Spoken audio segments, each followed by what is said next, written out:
FIFA football ಒಂದು ನಮ್ಮ ಜಗತ್ತಿನಾದ್ಯಂತ 221 ದೇಶ ಫಾಲೋ ಮಾಡ್ತದೆ. ಆದ್ರೆ ನಮ್ಮ ದೇಶದಲ್ಲಿ ಹೆಚ್ಚಿನವರು ಫಾಲೋ ಮಾಡುತ್ತಿಲ್ಲ. ಹಾಗೇನೆ ಕ್ರಿಕೆಟ್ ಬಹಳ ಬೆರಳೆಣಿಕೆಯಷ್ಟು ದೇಶಗಳು ಫಾಲೋ ಮಾಡ್ತದೆ. ಆದ್ರೆ ನಮ್ಮ ದೇಶದಲ್ಲಿ ನಾವು ನೀವು ಎಲ್ಲರೂ ಇನ್ಕ್ಲೂಡಿಂಗ್ ಮೀ ಎವ್ರಿ ಟೈಮ್ ಯಾವುದೇ ಮ್ಯಾಚ್ ಆದ್ರೂ ಕೂಡ ನಾವು ವಾಚ್ ಮಾಡ್ತೀವಿ. ಅದೇ ರೀತಿ ಪವರ್ ಲಿಫ್ಟಿಂಗ್ ಕೂಡ ಜಗತ್ತಿನಾದ್ಯಂತ 132 ದೇಶಗಳು IPF ಅಂಡರಲ್ಲಿ 156 ದೇಶಗಳು ಫಾಲೋ ಮಾಡ್ತದೆ. ಅದ್ರ IPF ಅಂಡರ್ ಅಲ್ಲಿ ಬರ್ತದೆ. ಆದ್ರೆ ನಮ್ಮ ದೇಶದಲ್ಲಿ ಹಾರ್ಡ್ಲಿ ಸ್ವಲ್ಪ ಜನರಿಗೆ ಪವರ್ ಲಿಫ್ಟಿಂಗ್ ನ ಬಗ್ಗೆ ಗೊತ್ತಿದೆ. ಆದ್ರೆ ಪವರ್ ಲಿಫ್ಟರ್ಸ್ ಇದ್ದಾರೆ, ಆದ್ರೆ ಅದಕ್ಕೆ ಬೇಕಾದಂತ ಇನ್ಫ್ರಾಸ್ಟ್ರಕ್ಚರ್ ಆಗ್ಲಿ ಅದನ್ನು ಜನರಿಗೆ ರೀಚ್ ಆಗುವ ಹಾಗೆ ಮಾಡುವಲ್ಲಿ ನಾವು ಪ್ರಯತ್ನ ಮಾಡ್ತಾ ಇದ್ದೇವೆ. ಅದಕ್ಕೋಸ್ಕರ ಆ ಒಂದು ಪ್ರಯತ್ನದಲ್ಲಿ ನಿಮ್ಮ ಸಹಕಾರ ಬೇಕು ಅಂತ ನಾವು ಇವತ್ತು ಇಲ್ಲಿ ನಾವೆಲ್ಲರೂ ಭೇಟಿಯಾಗಿದ್ದೇವೆ. ಈ ಒಂದು national power lifting senior national classic power lifting championship ಆ ಒಂದು ಗ್ಯಾಪ್ ಅನ್ನು ಫಿಲ್ ಮಾಡೋದಕ್ಕಾಗಿ ನಾವೊಂದು ಪ್ರತಿ ಮನೆಗೂ ರೀಚ್ ಆಗುವ ಹಾಗೆ ಮಾಡ್ಬೇಕು ಅಂತ ಈ ಒಂದು national power lifting classic national power lifting championship ಅನ್ನು ಮಂಗಳೂರಿನಲ್ಲಿ ಕಶಾಪ್ ವಹಿಸಿಕೊಂಡಿರುತ್ತದೆ. ಅದಕ್ಕೆ ಬೇಕಿರುವ ಎಲ್ಲಾ ವ್ಯವಸ್ಥೆಗಳು ಆಗ್ತಾ ಇದೆ, ಆಲ್ಮೋಸ್ಟ್ ಆಗಿದೆ. ಇನ್ನೇನು 2 ದಿವಸ ಬಾಕಿ ಇದೆ ಅಷ್ಟೇ. ಅಂತಾರಾಷ್ಟ್ರೀಯ ಮಟ್ಟದ ಒಂದು ವ್ಯವಸ್ಥೆಯನ್ನು ಮಾಡ್ಬೇಕಂತ ನಾವು ಹೊರಟಿದ್ದೇವೆ. ಎಲ್ರಿಗೂ ಗೊತ್ತಿದೆ, ಈಗ ಇರಾನ್ ವಾರ್, ಗ್ಯಾಸ್ ಇಲ್ಲದಿರುವುದು LPG ಗ್ಯಾಸ್ ಇಂಡಸ್ಟ್ರಿ ಇಲ್ಲ, ಅದರಿಂದಾಗಿ ಎಲ್ಲಾ ಕಡೆ ಬಿಸ್ನೆಸ್ ಆಗ್ಲಿ ಅಥವಾ ಒಂದು ವ್ಯವಹಾರಗಳ ಹೆಚ್ಚಾಗಿ ಏನು ಅಂದ್ರೆ ಎಣಿಸಿದ ಮಟ್ಟಿಗೆ ನಡೀತಾ ಇಲ್ಲ, ಯಾವ್ದು ಫಂಕ್ಷನ್ ಗಳು ನಡೀತಾ ಇಲ್ಲ.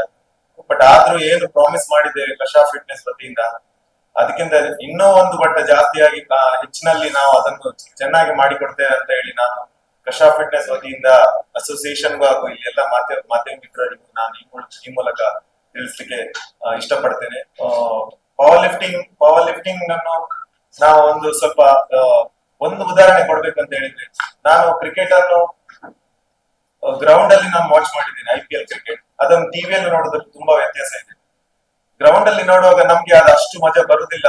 ಜಸ್ಟ್ ಓಕೆ, ನಾವು ಎಂಜಾಯ್ ಮಾಡ್ತಿದ್ದೇವೆ, ನಮ್ಮ ಸುತ್ತಮುತ್ತ ಎಲ್ಲರೂ ಇದ್ದಾರೆ ಅಂತ ಹೇಳಿ. ಆದ್ರೆ ಆ ಲೆವೆಲ್ ನ ಇನ್ಫ್ರಾಸ್ಟ್ರಕ್ಚರ್ ಅದು ಕ್ರಿಕೆಟ್ ಅಷ್ಟು ರಿಚ್ ಆಗಿರೋದ್ರಿಂದ ಅದು ಮನೆಗೆ ವಿತ್ ಕಮೆಂಟ್ರಿ ಅವರು ಎಲ್ಲಾ ಕ್ರಿಕೆಟ್ ನಲ್ಲಿ ನಮ್ಮ ಮನೆಯಲ್ಲಿ ನಾವು ವಾಚ್ ಮಾಡೋದ್ರಿಂದ ಅದು ಅಷ್ಟು ಇಂಟ್ರೆಸ್ಟಿಂಗ್ ಆಗಿ ಕಾಣ್ತದೆ. ಅದೇ ಒಂದು ಪ್ರಯತ್ನ ನಾವು ಈ ಒಂದು ಪವರ್ ಲಿಫ್ಟಿಂಗ್ ನಲ್ಲಿ ಈ ಸಲ ಮಾಡ್ಬೇಕು ಅಂತ ಮಾಡ್ತಾ ಇದ್ದೇವೆ. ಅದಕ್ಕೋಸ್ಕರ ನಾವು ಬಹಳಷ್ಟು ವೆಚ್ಚ ಖರ್ಚು ಮಾಡ್ತಾ ಇದ್ದೇವೆ ಮತ್ತು ನಾವು ತುಂಬಾ ಸ್ಪಾನ್ಸರ್ಸ್ ಗಳನ್ನ ಅಪ್ರೋಚ್ ಮಾಡಿದ್ದೇವೆ. ಸೊ ನಮ್ಮ ಪ್ರಯತ್ನ ಸಾಗ್ತಾ ಇದೆ. ಅದೇ ಓವರ್ ಆಲ್ ಉದ್ದೇಶ ಏನಂತ ಹೇಳಿದ್ರೆ, ಎಷ್ಟೋ ಕ್ರೀಡಾಪಟುಗಳಿದ್ದಾರೆ ಪವರ್ ಲಿಫ್ಟಿಂಗ್ ನಲ್ಲಿ. ಅವರಿಗೆ ಒಂದು ಸಮಾಜದಲ್ಲಿ ಮತ್ತೆ ಅವರ ಮನೆಯಿಂದ ಪ್ರೋತ್ಸಾಹ ಸಿಗ್ಬೇಕು. ಅವರು ಆ ಒಂದು ಪ್ರೊಫೆಷನಲ್ ಕ್ರಿಕೆಟರ್ ಆಡುವ ಅವರಿಗೆ ಸಿಗುವ ಮರ್ಯಾದೆ ಒಬ್ಬ ಪವರ್ ಲಿಫ್ಟರ್ ಸಿಗ್ಬೇಕಂತ ಹೇಳಿ ನಾನು ಒಬ್ಬ ಕ್ರೀಡಾಪಟು ಆಗಿ ಇದು ನನ್ನ ಪ್ರಯತ್ನ ಅಷ್ಟೇ. ದಯವಿಟ್ಟು ಎಲ್ಲರೂ ಈ ಒಂದು ಪ್ರಯತ್ನದಲ್ಲಿ ಮಾಧ್ಯಮದ ಮುಖಾಂತರ ಅದನ್ನು ಎಲ್ಲರಿಗೂ ರೀಚ್ ಆಗುವ ಹಾಗೆ ಮಾಡುವ ಪ್ರಯತ್ನದಲ್ಲಿ ನಾವು ಪ್ರಯತ್ನ ಮಾಡ್ತಾ ಇದ್ದೇವೆ. ಅದಕ್ಕೋಸ್ಕರ ನಿಮ್ಮ ಸಹಕಾರವನ್ನು ಕೋರುತ್ತಾ ನನ್ನ 2 ಮಾತನ್ನು ಮುಗಿಸ್ತಾ ಇದ್ದೇನೆ. ಪವರ್ ಲಿಫ್ಟಿಂಗ್ ಅಸೋಸಿಯೇಷನ್ ಕಳೆದ 50 ವರ್ಷಗಳಿಂದ ಪವರ್ ಲಿಫ್ಟಿಂಗ್ ಕ್ರೀಡೆಯ ಬೆನ್ನೆಲುಬಾಗಿ ಕರ್ತವ್ಯ ನಿರ್ವಹಿಸ್ತಾ ಬರ್ತಾ ಇದೆ. 120ಕ್ಕೂ ಮಿಕ್ಕಿ ಅಂತಾರಾಷ್ಟ್ರೀಯ ಕ್ರೀಡಾಪಟುಗಳು ನಮ್ಮ ರಾಜ್ಯದಲ್ಲಿದ್ದಾರೆ. ಅಲ್ಲದೆ 5 ಅಂತಾರಾಷ್ಟ್ರೀಯ ಮಟ್ಟದ ತೀರ್ಪುಗಾರರು ಹಾಗೂ 15 ರಾಷ್ಟ್ರೀಯ ಮಟ್ಟದ ತೀರ್ಪುಗಾರರು ಮತ್ತು ಒಂದು ರಾಷ್ಟ್ರೀಯ ಅಥವಾ ಅಂತಾರಾಷ್ಟ್ರೀಯ ಮಟ್ಟದ ಸ್ಪರ್ಧೆಯನ್ನು ನಡೆಸಲು ಬೇಕಾದಂತ ಎಲ್ಲಾ ಇನ್ಫ್ರಾಸ್ಟ್ರಕ್ಚರ್ಸ್ ನಮ್ಮ ಮಂಗಳೂರಿನಲ್ಲಿದೆ. ಇಂತಹ ಒಂದು ಸಂದರ್ಭದಲ್ಲಿ ಈ ಕ್ಲಾಸಿಕ್ ಸೀನಿಯರ್ ಪವರ್ ಲಿಫ್ಟಿಂಗ್ ಸ್ಪರ್ಧೆ ತುಂಬಾ ಜನರಿಗೆ ಇದು ಯಾಕೆ ಕ್ಲಾಸಿಕ್ ಅಂತ ಹೇಳಿ ಕಾಣಬಹುದು. ಪವರ್ ಲಿಫ್ಟಿಂಗ್ ಸ್ಪರ್ಧೆಯಲ್ಲಿ, ನಾರ್ಮಲ್ ಪವರ್ ಲಿಫ್ಟಿಂಗ್ ಸ್ಪರ್ಧೆಯಲ್ಲಿ ನಾವು ಕಾಲಿಗೆ ಬ್ಯಾಂಡೇಜ್ ಸುತ್ತುವುದು, ಬ್ಯಾಂಡೇಜ್ ಅಂದ್ರೆ ಅದಕ್ಕೆ ನಿಗದಿತವಾದ ಬ್ಯಾಂಡೇಜ್ ಇದೆ, ಅದನ್ನು ಸುತ್ತುವುದು ಮತ್ತೆ ಟೈಟ್ ಕಾಸ್ಟ್ಯೂಮ್ ಗಳನ್ನ ಹಾಕಿ ನಾವು ಮಾಡುವಂಥದ್ದು. ಬಟ್ ಇದರಲ್ಲಿ ಕ್ಲಾಸಿಕ್ ನಲ್ಲಿ ಅದ್ಯಾವುದು ಅಲೌಡ್ ಇಲ್ಲ. ಸಿಂಪಲ್ ಆಗಿ ನೀವು ರಿಸ್ಟ್ ಬ್ಯಾಂಡ್ ಕಟ್ಬಹುದು, ಬೆಲ್ಟ್ ಹಾಕ್ಬಹುದು, ಅಷ್ಟು ಮಾತ್ರ ಬಿಟ್ರೆ ಬೇರೆ ಟೈಟ್ ಆಗಿರುವಂತದ್ದು ಯಾವ್ದನ್ನು ನಾವು ಹಾಕುವಂಗಿಲ್ಲ. ಅಂತಹ ಒಂದು ಪವರ್ ಲಿಫ್ಟಿಂಗ್ ಸ್ಪರ್ಧೆ ಈಗ ನಮ್ಮ ದೇಶದಲ್ಲಿ ಬಹಳಷ್ಟು ಜನಪ್ರಿಯಗೊಳ್ತಾ ಇದೆ. ಪ್ರತಿ ಬಾರಿ ಕೂಡ ನಾವು ರಾಷ್ಟ್ರೀಯ ಸ್ಪರ್ಧೆಯನ್ನು ನಡೆಸುವಾಗ ನಮಗೆ 5 ದಿನದಲ್ಲಿ ಸ್ಪರ್ಧೆಯನ್ನು ಮುಗಿಸಲಿಕ್ಕೆ ಕಷ್ಟ ಆಗ್ತಾ ಇದೆ. ಆದ್ರೆ ಈ ಬಾರಿ ನಾವು ಒಂದು ಅಂತಾರಾಷ್ಟ್ರೀಯ ಮಟ್ಟದ ಯಾವುದೇ ಒಂದು ಅಂತಾರಾಷ್ಟ್ರೀಯ ಮಟ್ಟಕ್ಕೆ ಕಮ್ಮಿ ಇಲ್ಲದಂತೆ ಒಂದು ಮಂಗಳೂರಿನಲ್ಲಿ ಒಂದು ಸ್ಪರ್ಧೆಯನ್ನ ಮಾದರಿಯಾದಂತಹ ಸ್ಪರ್ಧೆಯನ್ನ ನಡೆಸಬೇಕು. ಇದಕ್ಕೆ ಬೇಕಿದ್ದಂತ ಎಲ್ಲಾ ವ್ಯವಸ್ಥೆಗಳನ್ನು ನಮ್ಮ ಕಶಾರ್ಪ್ ಸ್ಪೋರ್ಟ್ಸ್ ಫೌಂಡೇಶನ್ ಅವರು, ಕಶಾರ್ಪ್ ಜಿಮ್ಮಿನವರು ಮಾಡ್ತಾ ಇದ್ದಾರೆ. ನಾವು ಕರ್ನಾಟಕ ಪವರ್ ಲಿಫ್ಟಿಂಗ್ ಅಸೋಸಿಯೇಷನ್ ನ ಎಲ್ಲ ಆ ಪದಾಧಿಕಾರಿಗಳು ಎಲ್ಲರೂ ಕೂಡ ಅವರಿಗೆ ನಾವು ಬೆನ್ನೆಲುಬಾಗಿ ನಾವು ಪ್ರೋತ್ಸಾಹ ನೀಡ್ತಾ ಇದ್ದೇವೆ ಮತ್ತು ನಾವು ನಮ್ಮಿಂದಾಗುವಂತ ಎಲ್ಲ ಸಹಕಾರವನ್ನು ಅವರಿಗೆ ನೀಡ್ತಾ ಇದ್ದೇವೆ.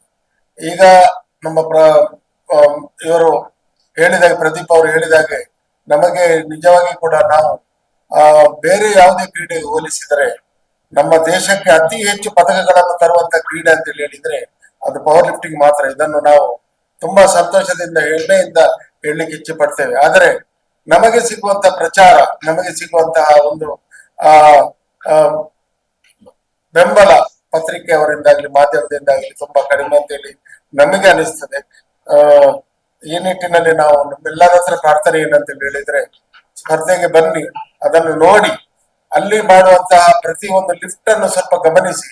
ಅಲ್ಲಿ 300 ಕಿಲೋ ಇರ್ತದೆ, 400 ಕಿಲೋ ಇರ್ತದೆ. ಅದನ್ನ ಎತ್ತುವಂತ ಒಂದು ಟೆಕ್ನಿಕ್ ಗಳನ್ನ, ಅದನ್ನ ಫೋಟೋವನ್ನ ತಾವು ತಮ್ಮ ಮಾಧ್ಯಮದಲ್ಲಿ, ತಮ್ಮ ಪತ್ರಿಕೆಗಳಲ್ಲಿ ಅದನ್ನು ಪ್ರಕಟಿಸಿ. ಇದರ ಮೂಲಕ ಏನಾಗ್ತದೆ ಅಂತ ಹೇಳಿದ್ರೆ, ಪವರ್ ಲಿಫ್ಟಿಂಗ್ ಯಾವ ರೀತಿ ನಡೀತಾ ಇದೆ ಅನ್ನೋದು ಸಾರ್ವಜನಿಕರಿಗೆ ಗೊತ್ತಾಗ್ತಾ ಇದೆ. ಸಾರ್ವಜನಿಕರಿಗೆ ಗೊತ್ತಾಗುವಂತ ಯಾವುದೇ ಒಂದು ನಮ್ಮಲ್ಲಿ ಕಾರ್ಯಕ್ರಮ ನಮ್ಮಲ್ಲಿ ಇಲ್ಲದೆ ಆಗಿ ಹೋಗಿದೆ. ಇಂತಹ ಒಂದು ಸಂದರ್ಭದಲ್ಲಿ ಅದನ್ನು ಮಾಡ್ಲಿಕ್ಕೆ ನಾವು ತುಂಬಾ ಪ್ರಯತ್ನ ಪಡ್ತಿದ್ದೇವೆ. ಮತ್ತೆ ಕರ್ನಾಟಕವು 1983, 93, 2003, 2013, 2022, 2023 ನಾವು ರಾಷ್ಟ್ರೀಯ ಸ್ಪರ್ಧೆಗಳನ್ನು ನಡೆಸಿದ್ದೇವೆ. ನಾವು ನಡೆಸಿದಂತ ಸ್ಪರ್ಧೆ ರಾಷ್ಟ್ರದಲ್ಲಿ ಎಲ್ಲಿ ಕೂಡ ಅಷ್ಟು ಚೆನ್ನಾಗಿ ಸಂಘಟನೆಯಿಂದ ಮಾಡುವುದಿಲ್ಲ. ಇಂತಹ ಒಂದು ಉನ್ನತ ಮಟ್ಟದ ಒಂದು ಕ್ರೀಡೆ, ನಾವು ಉನ್ನತ ಮಟ್ಟದಲ್ಲಿ ನಾವು ಸಂಘಟನೆಯನ್ನು ಪ್ರತಿಯೊಂದು ವಿಷಯದಲ್ಲಿ ಕೂಡ, ಪ್ರತಿಯೊಂದು ಚಿಕ್ಕ ಚಿಕ್ಕ ವಿಷಯದಲ್ಲಿ ಕೂಡ ನಾವು ಆಲೋಚನೆ ಮಾಡಿ ಅವರಿಗೆ ವಸತಿ ಇರಬಹುದು, ಅವರಿಗೆ ಊಟೋಪಚಾರದ ಇರಬಹುದು, ಇನ್ಫ್ರಾಸ್ಟ್ರಕ್ಚರ್ಸ್ ಇರಬಹುದು, ಅಥವಾ ಸ್ಪರ್ಧೆಯ ಸಂಘಟನೆ ಬಗ್ಗೆ ಯಾವುದೇ ಒಂದು ಕೊರತೆ ಬರದ ಹಾಗೆ ನಾವು ನೋಡಿಕೊಂಡು ಒಳ್ಳೆಯ ರೀತಿಯ ಸ್ಪರ್ಧೆಯನ್ನ ನಡೆಸ್ತಾ ಇದ್ದೇವೆ. ಇದು ಪ್ರಪ್ರಥಮ ಬಾರಿಗೆ ನಾವು ಯಾವಾಗಲೂ ಟೌನ್ ಹಾಲ್ ನಲ್ಲಿ ನಡೆಸುವಂತ ಸ್ಪರ್ಧೆ. ಈ ಬಾರಿ ನಾವು ಟಿ.ವಿ. ರಮಣ್ ಪೈ ಹಾಲ್ ನಲ್ಲಿ ನಡೆಸಲಿಕ್ಕೆ ಉದ್ದೇಶಿಸಿದ್ದೇವೆ.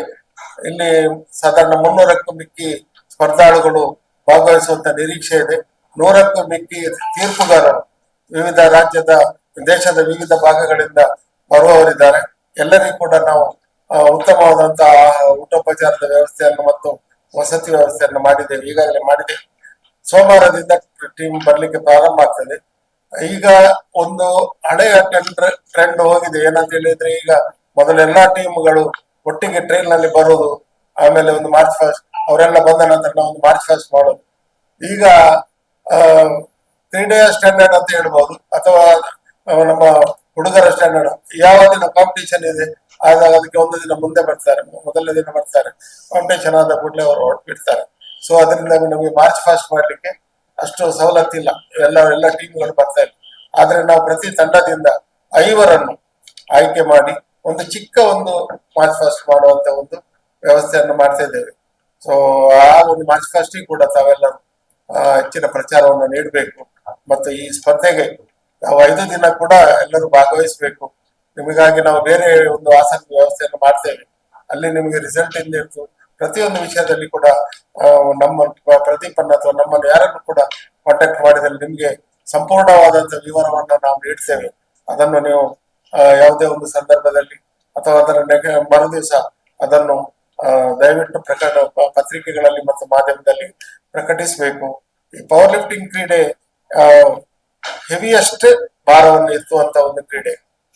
ಈಗ ವೇಟ್ ಲಿಫ್ಟಿಂಗ್ ನಲ್ಲಿ ಆದ್ರೆ ನಾವು ನಮ್ಮ ತಲೆಯ ಮೇಲೆ ಎಷ್ಟು ಎತ್ತಲಿಕ್ಕೆ ಆಗ್ತದೆ ಅಷ್ಟನ್ನು ಮಾತ್ರ ಎತ್ತುತ್ತೇವೆ. ಆದ್ರೆ ಇಲ್ಲಿ ಈಗ ಮೊನ್ನೆ ನಮ್ಮ ಪವರ್ ಲಿಫ್ಟಿಂಗ್ ಚಾಂಪಿಯನ್ಶಿಪ್ ರಾಷ್ಟ್ರೀಯ ಮಟ್ಟದ ಸ್ಪರ್ಧೆಯಲ್ಲಿ 1100ಕ್ಕೂ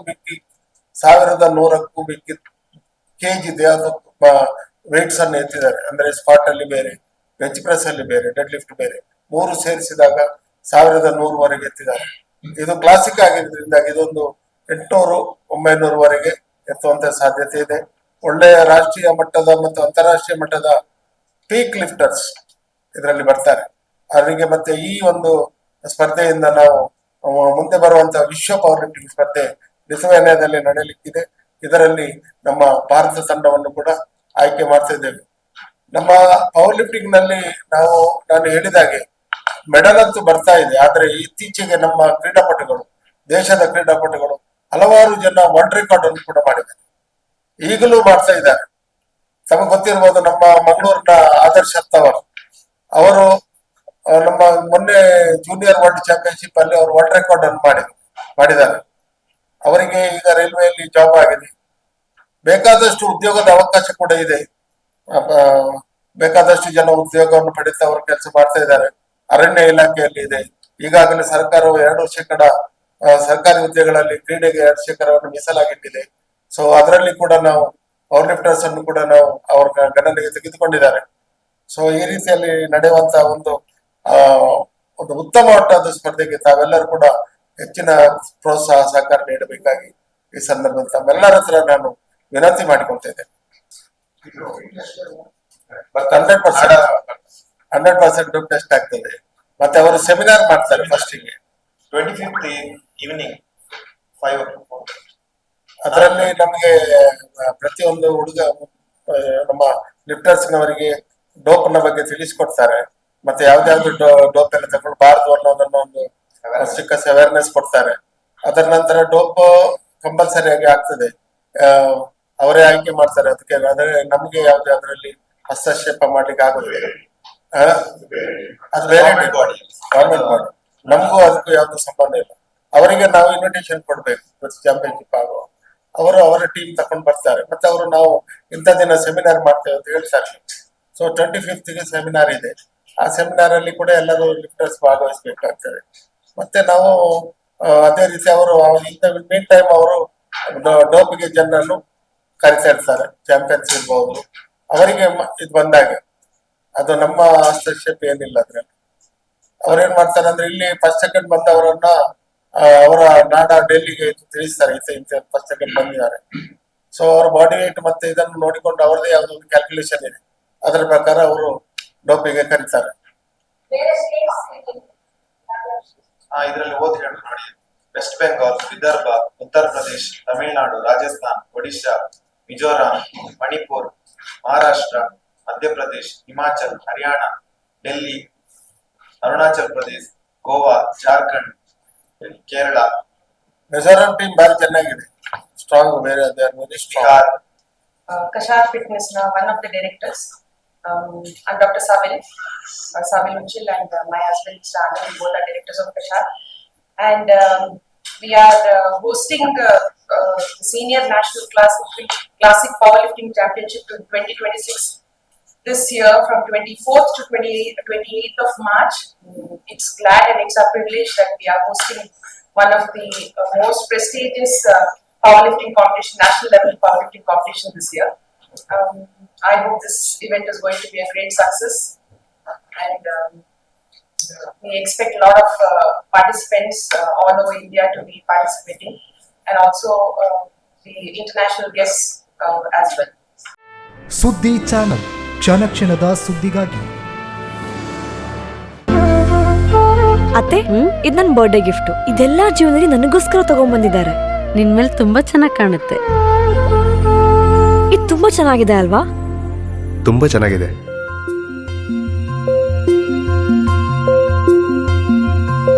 It will look really good on you. Amma? Huh?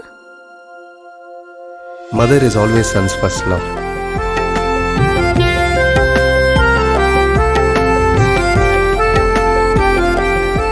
ಪ್ರತಿ ಪೀಳಿಗೆಯ ಪ್ರೀತಿಯ ಮಳಿಗೆ GL ಆಚಾರ್ಯ ಜುವೆಲ್ಲರ್ಸ್.